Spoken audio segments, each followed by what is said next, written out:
तो चलिए शुरू करते हैं सेशन को। पहला नंबर क्वेश्चन देखिए क्या है। भारतीय संविधान के तहत संघ की वास्तविक कार्यकारी शक्ति कौन रखता है?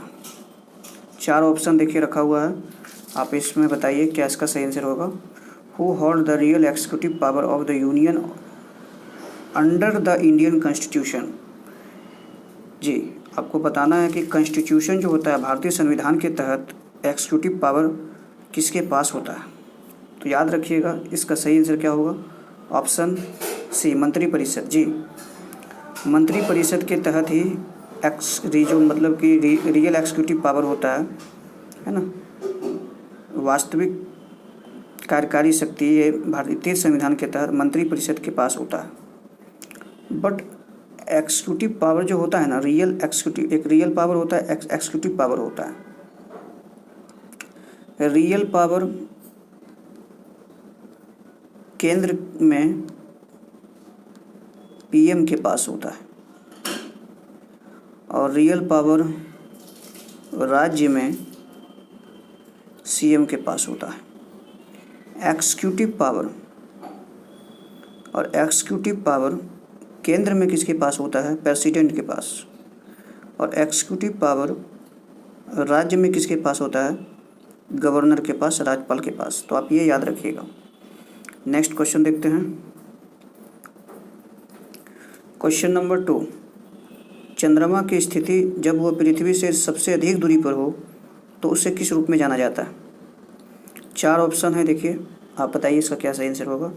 The position of the moon when it is at the greatest distance from earth is no NH is the right answer. अपभू, एपोजी। जी, एपोजी, अपभू, ठीक है। मतलब जब चंद्रमा की स्थिति पृथ्वी से सबसे अधिक दूरी पर होगा तो उसे हम क्या कहेंगे? एपोजी। अब आपको हम इमेज में दिखाते हैं, देखिए ये आपका पृथ्वी है, ध्यान से देखिएगा, ये आपका चंद्रमा है, ठीक है। जब चंद्रमा की स्थिति पृथ्वी से क्या हो? अधिक दूरी पे हो, ये अधिक दूरी पे है ना, देखिए ये पृथ्वी है, ये चंद्रमा है। तो पृथ्वी और चंद्रमा की तो दूरी अधिक है कि नहीं? मतलब जब पृथ्वी की दूरी चंद्रमा से क्या अधिक हो या जब चंद्रमा की दूरी पृथ्वी से अधिक हो तो उसे क्या कहते हैं? एपोजी। एपोजी को हम अपभू बोलते हैं। और जब चंद्रमा की स्थिति पृथ्वी से क्या हो? नज़दीक हो, यानी कि जब पृथ्वी की स्थिति चंद्रमा से नज़दीक हो या चंद्रमा की स्थिति पृथ्वी से नज़दीक हो तो उसे क्या कहेंगे? पेरेजी, यानी उपभू। इसको अपभू कहते हैं, इसको हम उपभू कहते हैं। तो आप थोड़ा ध्यान से इसको याद कर लीजिएगा, एग्जाम में पूछा जाता है ये। अब हम सूर्य की स्थिति बताते हैं। ये सूर्य है और ये पृथ्वी है, ठीक है। उस समय क्या था? पृथ्वी था, चंद्रमा था। अब सूर्य है और पृथ्वी है, ठीक है। तो देखिए सूर्य और पृथ्वी के मतलब कि जब सूर्य की स्थिति पृथ्वी से क्या हो? अधिकतम हो, यानी कि अधिक दूरी पे है। जब सूर्य की स्थिति पृथ्वी से क्या हो? न्यूनतम दूरी पे, ये न्यूनतम दूरी है, ये अधिकतम दूरी है। तो सूर्य की स्थिति पृथ्वी से जब अधिकतम दूरी पे हो तो उसे हम एपिहेलियन कहते हैं, अपसौर कहते हैं। क्या कहते हैं? अपसौर। जब सूर्य की स्थिति पृथ्वी से क्या हो? न्यूनतम हो तो उसे प्रेहेलियन कहते हैं, यानी उपसौर कहते हैं। हिंदी वाले स्टूडेंट, हिंदी मीडियम वाले याद रखेंगे उपसौर। नेक्स्ट स्लाइड आपको समझ में आ गया होगा। आप नहीं समझ में आए तो फिर से वीडियो को देखिए और आपको निश्चित समझ में आ जाएगा। एग्जाम में ये सब पूछा जाता है। क्वेश्चन नंबर 3 देखिए क्या, भारत निर्वाचन आयोग की स्थापना कब की गई थी? 4 ऑप्शन रखा हुआ है, देखिए। When was the election commission of India established, यानी भारत निर्वाचन आयोग की स्थापना कब की गई थी? तो इज द राइट आंसर 25 जनवरी 1950 को। जी, 25 जनवरी को ही हम मनाते हैं मतदाता दिवस, याद रखिएगा, ठीक है। अच्छा, भारत निर्वाचन आयोग है, 30 आर्टिकल किस आर्टिकल में है? तो याद रखिएगा आर्टिकल 324 आर्टिकल में है ये। और भाग कितने में है? तो भाग भी आप याद रखिएगा, भाग 15 में ये भारत निर्वाचन आयोग है। कौन है भारत निर्वाचन आयोग? याद रखिएगा सुशील चंद्रा जी। तो आप इसे याद रखिएगा, एग्जाम में ये सब पूछा जाता है, बहुत इंपॉर्टेंट है। भारत के निर्वाचन आयोग की स्थापना 25 जनवरी 1950 को हुई थी और भारत सरकार ने अधिक युवा मतदाताओं को राजनीतिक प्रक्रिया में भाग लेने के लिए प्रोत्साहित किया था और 25 जनवरी को राष्ट्रीय मतदाता दिवस मनाते हैं। अच्छा, अब मतदाता हो गया युवा मतदाता, तो युवा को जो मतदाता देने का अधिकार था, वोट देने का अधिकार, वो 21 वर्ष से घटाकर 18 वर्ष कर दिया गया था। किस संविधान संशोधन के अंतर्गत? तो याद रखिएगा 61वां संविधान संशोधन के अंतर्गत 21 वर्ष से घटाकर 18 वर्ष कर दिया गया था युवा के वोट को, मतदाताओं को राजनीतिक प्रक्रिया में भाग लेने के लिए। याद रखिएगा, इंपॉर्टेंट है एग्जाम पॉइंट ऑफ व्यू से। क्वेश्चन नंबर 4, सिस्मोमीटर उपकरण का उपयोग निम्नलिखित में से किसके मापन के लिए किया जाता है? ऑप्शन है दिया हुआ है, देखिए आप। The seismometer instrument is used for measuring which of the flowing. तो याद रखिए इसका सही आंसर बोथ होगा, दोनों, ठीक है, ए और बी। ज्वालामुखी विस्फोट से भूकंपीय तरंग को मापा जाता है और भूतल की गति को भी मापा जाता है सिस्मोमीटर उपकरण से। अब देखिए यहाँ लिखा हुआ है, भूकंप, ज्वालामुखी विस्फोट और अन्य भूकंपीय स्रोतों जैसे कि विस्फोटकों के उपयोग के उत्पन्न भूकंपीय तरंगों सहित भूतल की गति को मापा जाता है सिस्मोमीटर से। क्वेश्चन नंबर 5 है, निम्नलिखित में से किसे दिल्ली संधि के रूप में जाना जाता है? तो देखिए दिल्ली संधि के रूप में किसे जाना जाता है? ये भी दिल्ली से संबंधित है, ये भी दिल्ली से संबंधित है, तो दोनों क्या हो जाएगा? दोनों हो जाएगा, बोथ हो जाएगा। लियाकत नेहरू संधि या गांधी इरविन समझौता। गांधी इरविन समझौता कब हुआ था? तो याद रखिएगा गांधी इरविन समझौता मतलब कि गांधी इरविन पैक्ट हुआ था 5 मार्च 1931 को। जी, 5 मार्च 1931 को हुआ था Gandhi Irwin pact.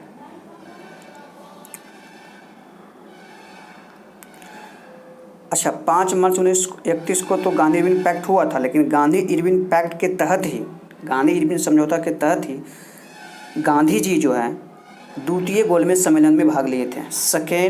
Second round table conference में गांधी जी भाग लिए थे गांधी इरविन समझौता तहत। किसके, ये गांधी जी किसकी तरफ से अध्यक्षता किए थे? तो याद रखिएगा सेकेंड राउंड टेबल जो हुआ था, द्वितीय गोलमेज सम्मेलन 1931 में हुआ था, ठीक है। इसमें ये भाग लिए थे कांग्रेस की तरफ से, कांग्रेस की तरफ से ये अध्यक्ष बने थे पहली बार, समझे? तो आप इसको याद रखिएगा, बहुत इंपॉर्टेंट है एग्ज़ाम हो, है ना, एग्ज़ाम पॉइंट ऑफ व्यू से बहुत ही इंपॉर्टेंट क्वेश्चन है, ये पूछा जाता है एग्ज़ाम में। देखिए यही हैं गांधी जी और ये हैं इरविन। गांधी इरविन पैक्ट 5 मार्च 1931 को हुआ था, ये दोनों के बीच समझौता हुआ था 5 मार्च 1931 को। लियाकत, आप नाम सुने होंगे लियाकत अली खान, ये पाकिस्तान के पहले प्रधानमंत्री थे लियाकत अली खान। ये नेहरू संधि और दिल्ली संधि के 2 दक्षिण एशियाई राज्यों भारत और पाकिस्तान के बीच द्विपक्षीय संधि थी, ठीक है। तो इसी संधि पर नई दिल्ली में भारतीय प्रधानमंत्री जवाहरलाल नेहरू और पाकिस्तानी प्रधानमंत्री लियाकत अली खान ने 8 अप्रैल 1950 को हस्ताक्षर किया था। तो भारत के प्रधानमंत्री जवाहरलाल नेहरू और पाकिस्तान के प्रधानमंत्री लियाकत अली खान दोनों मिलकर हस्ताक्षर किया था, दोनों के बीच में 8 अप्रैल 1950 को।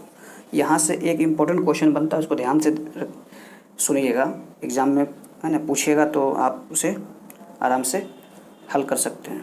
तो पाकिस्तान है, तो पाकिस्तान के पहले प्रधानमंत्री लियाकत अली खान है। पाकिस्तान में बजट कौन पेश करता है? बहुत इंपॉर्टेंट क्वेश्चन है।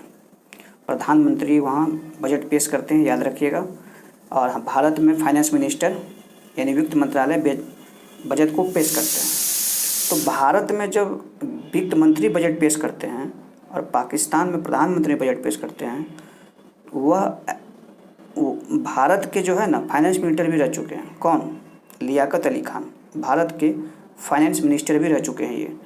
तो ये फाइनेंस मिनिस्टर भारत के रह चुके हैं और पाकिस्तान के प्रधानमंत्री रह चुके हैं 2 बार। ये दोनों जगह ये बजट पेश किए, भारत में भी और पाकिस्तान में भी, वहाँ प्रधानमंत्री होकर और यहाँ फाइनेंस मिनिस्टर होकर।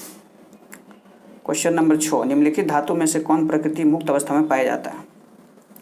तो धातु मुक्त अवस्था में पाया जाता है कौन? लिथियम, सोडियम, एल्युमिनियम या कोई नहीं? तो हम बता देते हैं कोई नहीं। धातु जब भी मुक्त अवस्था में पाएगा, अभिक्रियाशीलता, देखिए ज़्यादातर धातु मुक्त अवस्था में पाया जाता है, उदाहरण के लिए सोना, चांदी और प्लेटिनम। लेकिन ये मुक्त अवस्था में पाए जाते हैं क्योंकि उसमें हवा, जल, अन्य रसायनों के साथ परिस्थितियों में विक्रियाशील नहीं होते, इसलिए वो मुक्त अवस्था में पाए जाते हैं। क्वेश्चन नंबर 7 है, यदि राष्ट्रपति आपातकाल घोषित करता है तो घोषणा को संसद की कितने दिन के अंदर अनुमोदित किया जाना चाहिए? तो इसका सही आंसर होगा 1 महीना। जी, 1 महीना के अंदर जो है अनुमोदित करता है। यदि राष्ट्रपति आपातकाल घोषित कर देता है तो राष्ट्रपति आपातकाल घोषित करता है 356 आर्टिकल के तहत। राष्ट्रपति शासन एक होता है, ये 352 के तहत शासन लगाया जाता है। ठीक है, अच्छा 352 के तहत जो शासन लगाया जाता है ना, 352 के तहत जो शासन लगाया जाता है, इसमें से एक थोड़ा सा इम्पोर्टेंट है। अच्छा, राष्ट्रपति आपातकाल 352 के तहत लगाता है ना, 352 के तहत ये आपातकाल लगाया जाता है, 356 के तहत राष्ट्रपति शासन लगाया जाता है। ठीक है, सॉरी। अच्छा, 356 के तहत राष्ट्रपति शासन लगता है, जिसमें कि राज्यपाल, राज्य के जो राज्यपाल होते हैं वो रिपोर्ट भेजते हैं कि कुछ हमारे राज्य में गड़बड़ हैं, तो राष्ट्रपति कहते हैं ठीक है, अच्छा हम लगा देते हैं है ना राष्ट्रपति शासन। तो इस तरह से राष्ट्रपति शासन लगता है। पहली बार राष्ट्रीय आपातकाल कब लगा था? याद रखिएगा 1975 में। जी, इंदिरा गांधी के समय में लगा था। आप देख सकते हैं, इमेज में आपको दिखाते हैं। राष्ट्रपति प्रधानमंत्री की अध्यक्षता में कैबिनेट के द्वारा लिखित अनुरोध के आधार पर एक आपातकाल घोषित कर सकते हैं, और इस तरह की घोषणा संसद के दोनों सदनों में पहले रखी जाती है। उसके बाद ये आपातकाल की स्थिति 1 महीने के बाद ये समाप्त हो जाती है। आप देख सकते हैं, ये 26 जून 1975 को इमरजेंसी लगाई थी पीएम इंदिरा गांधी, रात 12 बजे। क्वेश्चन नंबर 8, कौन सा महासागर प्रसिद्ध रूप से हेरिंग तालाब के रूप में जाना जाता है? हेरिंग तालाब के रूप में जाना जाता है, तो याद रखिए इसका सही आंसर क्या होगा? Which ocean is popularly known as the herring pond is the light and Atlantic ocean. अच्छा, उत्तरी अमेरिका का पूर्वी तट है ये अटलांटिक महासागर। ये बहुत मात्रा में मछली का निवास स्थान यहाँ पे होता है, इसी कारण इसे हम हेरिंग तालाब कहा जाता है। ठीक है, याद रखिएगा। क्वेश्चन नंबर 9, निम्नलिखित में से कौन सा सही नहीं है? तो देखिए, तीरंदाजी दीपा कुमारी खेलती है, ये भी सही। दीपिका कुमारी खेलती है तीरंदाजी। देवेंद्र झाझरिया पैरालंपिक, ये भी ठीक है। जीतू राय निशानेबाजी, ये भी ठीक है। लेकिन शिव थापा आसाम से हैं और ये एक मुक्केबाजी खेलते हैं, बॉक्सिंग बॉक्सर हैं ये, याद रखिएगा। इधर राइट आंसर, तो सही आंसर क्या होगा? Option C. आप देख सकते हैं, शिव थापा असम के गुवाहाटी से एक भारतीय मुक्केबाज हैं। ओके, क्वेश्चन नंबर 10, दूध के विशिष्ट गुरुत्व को कैसे मापा जाता है? देखिए, एक विशिष्ट गुरुत्व हो गया, एक विशिष्ट गुरुत्व होता है। ठीक है,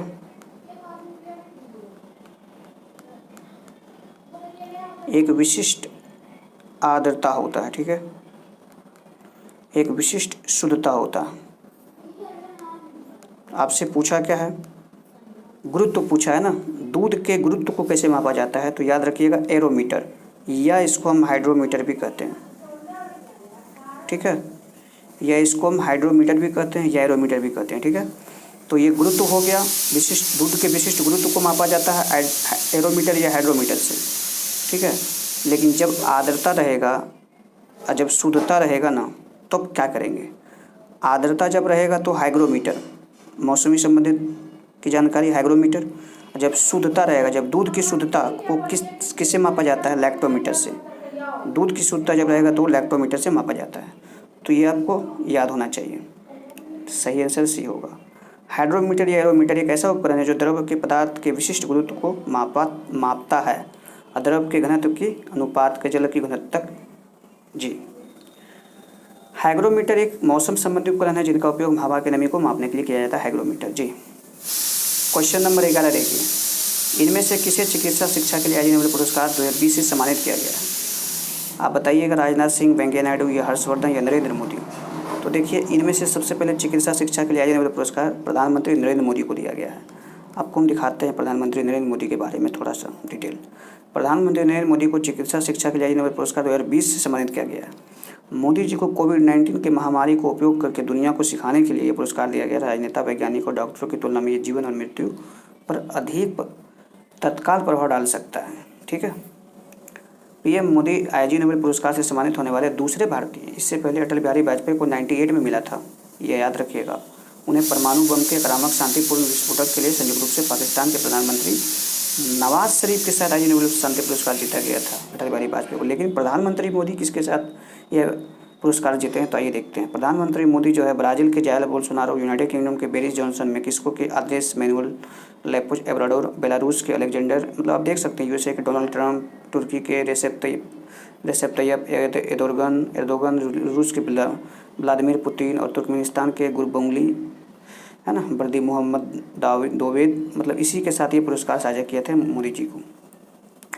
तो आईजी नोबेल पुरस्कार एक व्यंग्य है, व्यंग्य मतलब मजाक होता है, यानी आईजी नोबेल पुरस्कार नोबेल पुरस्कार का एक व्यंग्य है। ये हर साल 10 असामान्य या महत्वहीन वैज्ञानिक अनुसंधानों के लिए दिया जाता है। इस पुरस्कार के लिए लोगों का चयन हास्य विज्ञान पत्रिका एनल्स ऑफ इम्प्रूवल रिसर्च करती है। ओके, नेक्स्ट क्वेश्चन देखिए, क्वेश्चन नंबर 12, बच्चों में प्रोटीन की कमी के कारण होने वाली बीमारी को क्या कहा जाता है? तो याद रखिएगा, is the right answer kwashiorkor. The disease caused by deficiency protein in children is called kwashiorkor. अच्छा, ये मरामस रोग आप देख रहे हैं, ये कार्बोहाइड्रेट की कमी से होता है रोग। ये क्या होता है? कार्बोहाइड्रेट यानी ऊर्जा जो होता है ना, कार्बोहाइड्रेट की कमी से मरामस रोग होता है। बेरी क्या होता है? विटामिन 2 के कमी से होता है। ये रिकेट्स विटामिन डी की कमी से होता है, तो याद रखिएगा, रिकेट्स रोग विटामिन डी के कारण होता है हड्डी में।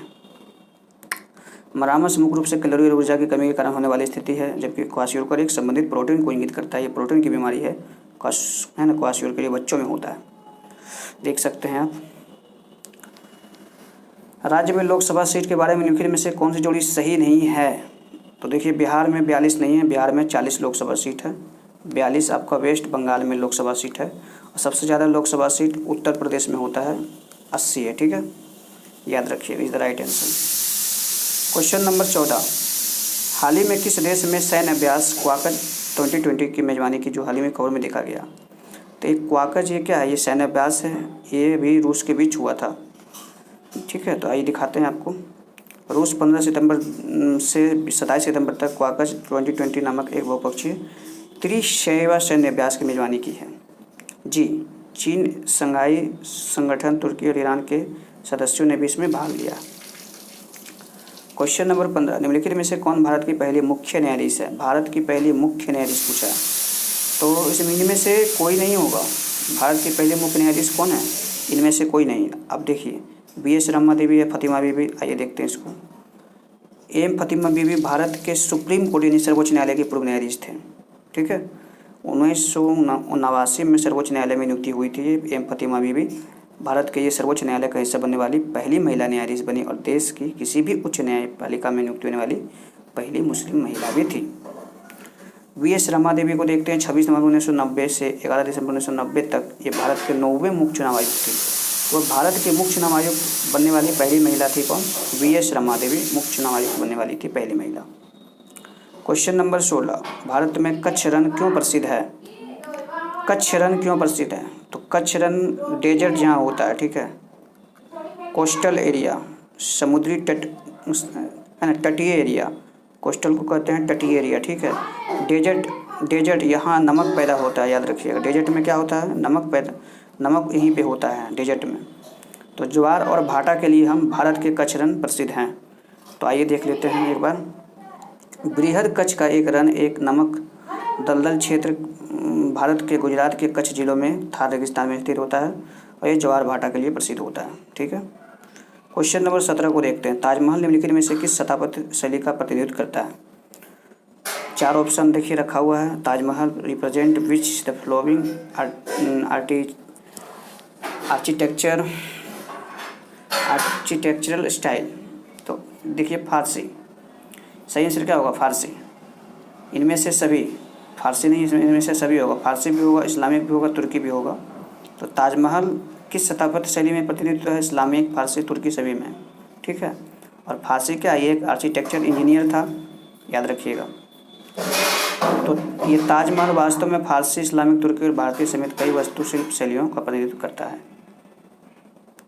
18 नंबर क्वेश्चन, निम्न में से कौन सा रसायन शास्त्र की खोज के बारे में सही है? सभी सही है इसमें। विच of the following is correct about the discovery in chemistry? उत्प्रेरक का खोज जैक बर्जेलियस किया था। संयोजकता यानी वैलेंसी की खोज एडवर्ड फ्रैंकलिन किए थे। आयरन का खोज आयरन का खोज माइकल फैराडे किए थे, याद रखिएगा आप। तो उत्प्रेरक का मतलब क्या होता है? उत्प्रेरक एक ऐसा शब्द है कि जो प्रक्रियाओं के लिए उपयोग किया जाता है जो कुछ पदार्थों की उपस्थिति में होते हैं और उपभोग किए बिना ही प्रतिक्रिया की दर में वृद्धि कर देते हैं, उसी को उत्प्रेरक कहा जाता है। उत्प्रेरक की खोज बैरन, जोन्स, जैकब, बर्जीलियस के द्वारा की गई थी। क्वेश्चन नंबर 19 है, युवा दिवस पहली बार कब मनाया गया है? पहला नंबर तो युवा दिवस भारत में मतलब नेशनल मनाया जाता है 12 अगस्त को। 12 जनवरी को मनाया जाता है अंतर्राष्ट्रीय युवा दिवस, ठीक है, याद रखिएगा। और 12 अगस्त को हम हाथी दिवस भी मनाते हैं, याद रखिएगा, ठीक है। नेक्स्ट क्वेश्चन देखते हैं। देखिए हाथ से लिखते हैं ना, इसीलिए मतलब अच्छा से नहीं लिखाता है। जब लैपटॉप लेंगे तो हम बढ़िया से लिखेंगे, अभी हम मोबाइल से पढ़ा रहे हैं तो हाथों से लिखते हैं तो थोड़ा नहीं लिखाता है, आप इसको कोऑपरेट कीजिएगा। तो सबसे पहले युवा दिवस कब मनाया गया था? 1985 को, याद रखिएगा। स्टेनलेस स्टील में आमतौर पर लगभग 14% क्या होता है? निकेल, कार्बन, मैग्नीज या क्रोमियम? तो is the right answer chromium. Nickel किस लिए उपयोग होता है? कार्बन किस लिए उपयोग होता है? कार्बन होता है मजबूती प्रदान करने के लिए, और निकेल होता है जंग रोधी, यानी जंग से बचाने के लिए होता है, ठीक है। तो स्टेनलेस स्टील एक मिश्र धातु होता है। Chromium, nickel, molybdenum, silicon, aluminium और कार्बन जैसे तत्वों के साथ ये मिश्रित स्टील से बना होता है। स्टील का उत्पादन करने के लिए कार्बन के साथ मिश्रित लोहा स्टेनलेस स्टील एक मुख्य घटक होता है। क्रोमियम को जंग के लिए रोधी बनाने के लिए इसे जोड़ा जाता है, मतलब जंग बचाने के लिए, जंग लगे नहीं। निम्नलिखित में से किस जहाज को 21, अब करेंट अफेयर्स 5 ठो आएगा, ठीक है, उसके बाद 10 स्टैटिक जीके आएगा। निम्नलिखित में से किस जहाज को 21 मई को सेवा मुक्त कर दिया गया था? 4 ऑप्शन देखिए रखा हुआ, INS Rajput, INS Sahyadri, INS Talwar, INS Shakti. Which of the flowing ship has been decommission on May 2021, यानी 21 को किया गया था, 21 मई को किया गया था 2021 में। याद रखिएगा इसका सही आंसर क्या होगा? INS राजपूत को कर दिया गया है सेवा मुक्त। क्या है ये देखिए, INS राजपूत को रूस ने 61 कम्युनार्ड्स शिपयार्ड में बनाया गया था।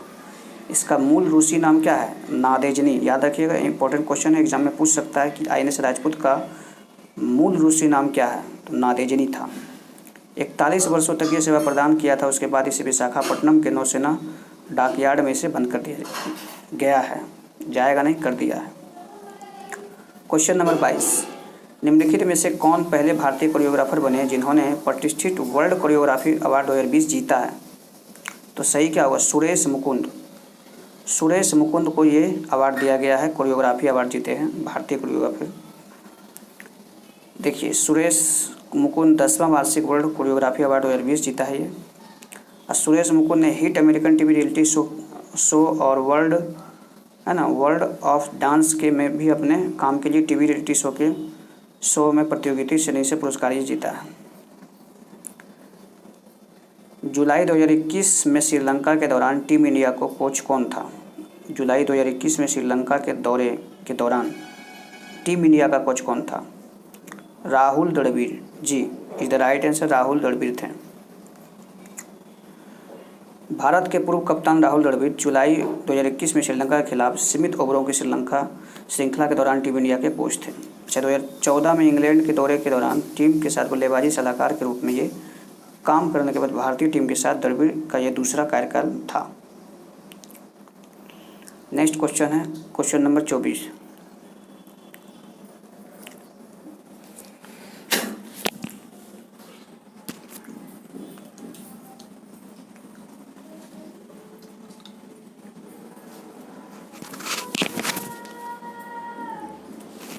स्मार्ट सिटी मिशन योजना को लागू करने में किस राज्य ने पहला स्थान प्राप्त किया है?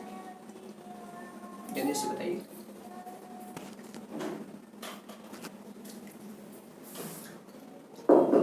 सही आंसर क्या होगा इसका? झारखंड जी। मैं आपको बताता हूँ, देखिए